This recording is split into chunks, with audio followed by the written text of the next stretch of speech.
The Minnesota Wild made a coaching change earlier this week, and so far it seems to be helping the team on the ice. Seth Toupal of Locked On Wild joins us to discuss that and what the team's prospects are to get back into the playoff race.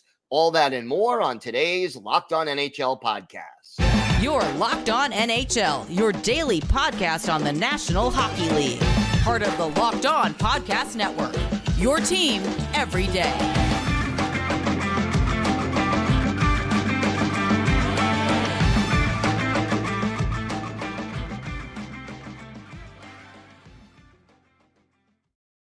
And welcome, everybody, to the Monday edition of the Locked On NHL podcast, part of the Locked On Podcast Network, your team every day. I want to thank everyone for making Locked On NHL your first listen every day. Don't forget to subscribe on YouTube or wherever you get your podcasts so you can get new episodes as soon as they drop. Today's episode is brought to you by Sleeper. Download the Sleeper app and use promo code LOCKEDONNHL to get up to a $100 match on your first deposit. Terms and conditions apply. See Sleeper's terms of use for details. It is my pleasure to welcome back to the show a familiar face and voice to Locked On NHL viewers and listeners, the host of Locked On Wild, Seth Toupal, and certainly not a dull week for the Minnesota Wild, Seth, the coaching change. Let's start with this. Why was the coaching change necessary?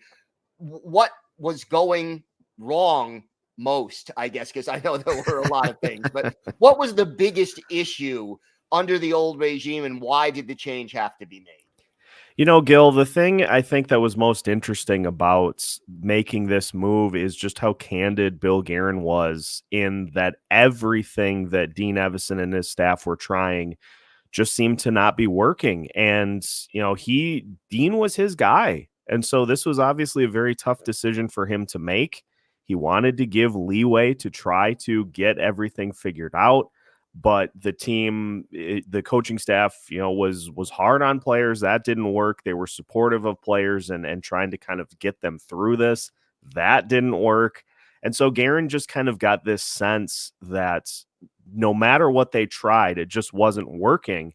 And so he decided to make the move and bring in John Hynes. And I mean, you go from a team that was just really tough to watch early on in the season to now these last two games have been great. It's been a lot of fun to watch this team over the last two games. And how is Hynes' approach different than Evason's?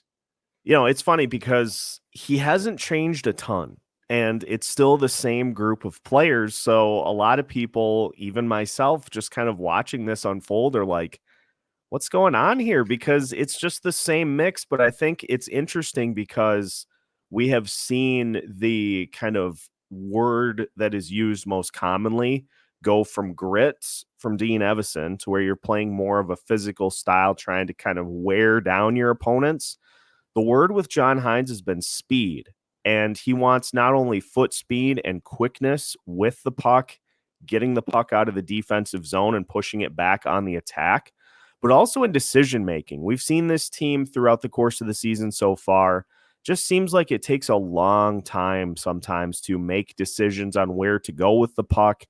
So he has been trying to get kind of that ingrained of, hey, let's be quick and decisive with what we're doing out there. And so I think that's the biggest change. And he has gone from, I think, a mentality of, you know, we're going to hunker down in the defensive zone and just really try to prevent teams from scoring to let's take pressure off the defense and the goalies by just continuing to push the puck and trying to set up camp in the offensive zone. And so it hasn't been huge changes, but I think just the mindset that this team is going with now has been the thing that's led to these last two games being so good. One other thing that's been better in the first two games under the new coaching staff is the penalty kill. They're still ranked dead last in the NHL, but what have you seen change as far as the approach to the penalty kill, and why is it better now than it was before the coaching change? I think the big thing that affects the penalty kill the most is just the commitment level by the team now. And we've heard various players talk about how much of a wake-up call this was for them. I think you get a little comfortable and the season's rolling along and all of a sudden things just get completely out of control. A coaching change just jolts everybody up, but we're seeing guys, lay out to block shots on the penalty kill. And it seems as though where the entire unit was trying to attack the puck previously, we're seeing a little bit more of, you've got one or two guys that are going out to try to disrupt instead of the whole thing. So you've got a couple of guys that are still staying back in front of the net.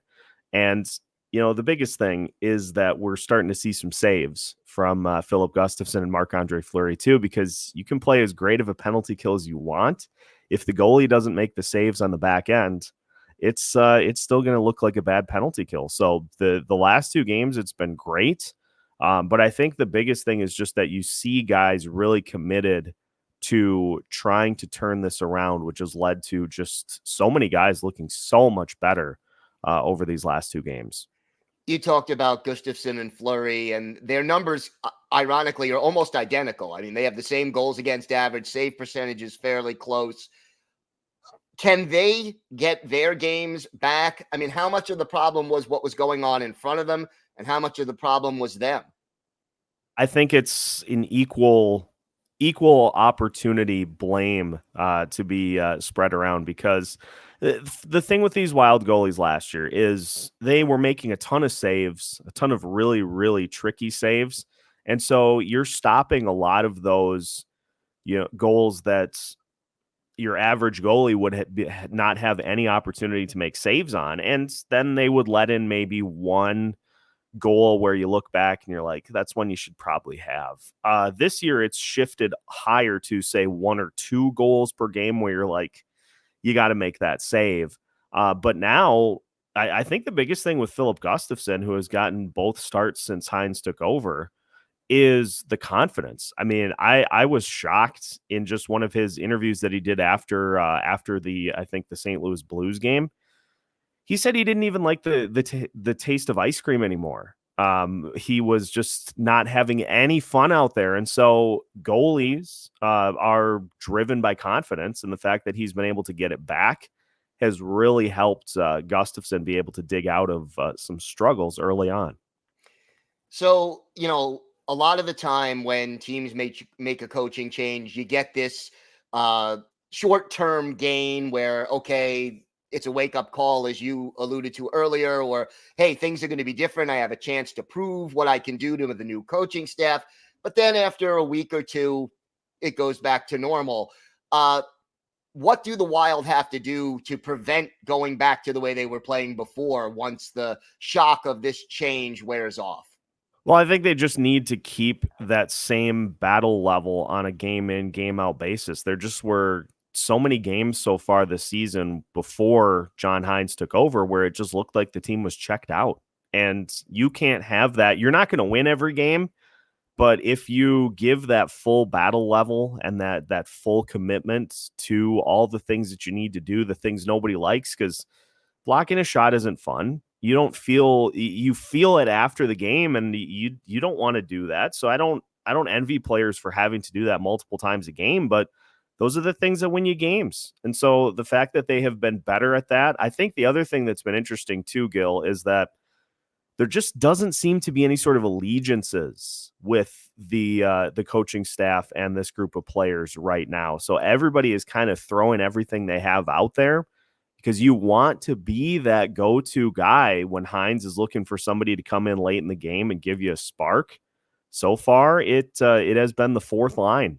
Connor Dewar, Brandon Duhaime, those guys seem to have been the ones that Hynes liked the most. And in the game against Nashville, they got put on the top power play late in the game. Granted, it was 6-1, so at that point, you're trying to not get anybody too exhausted, but those guys' minutes have gone up about 4 or 5 minutes a night since Hynes took over. I don't think it's any coincidence, because those are two of the guys that work the hardest on this team, and that's the thing you want first and foremost as a head coach. So if we get some of those top-level guys bringing that consistently as well, this team has the pieces to be able to get back into the postseason picture for sure. All right, Seth, why don't you tell our viewers and our listeners where they could find the podcast and where they could find you on social media? Make sure to follow along with Locked On Wilds on YouTube, on any of your favorite podcast platforms, and it's Locked On Wild on all social media accounts as well. Nice and easy there.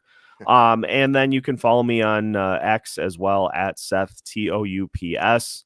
A lot of different sports takes there, but that's usually where I do most of the posting during games is from my personal account. And then we have all those wide array of elite social graphics after games that you can find on Locked On Wild as well.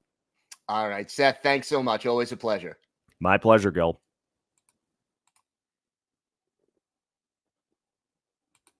Today's episode is brought to you by Sleeper. A new NHL season brings all sorts of possibilities. Your favorite player could score 50 goals. Your favorite team could hoist the Stanley Cup. And you could win big by playing daily fantasy hockey on Sleeper, the official daily fantasy app of the Locked On NHL Network.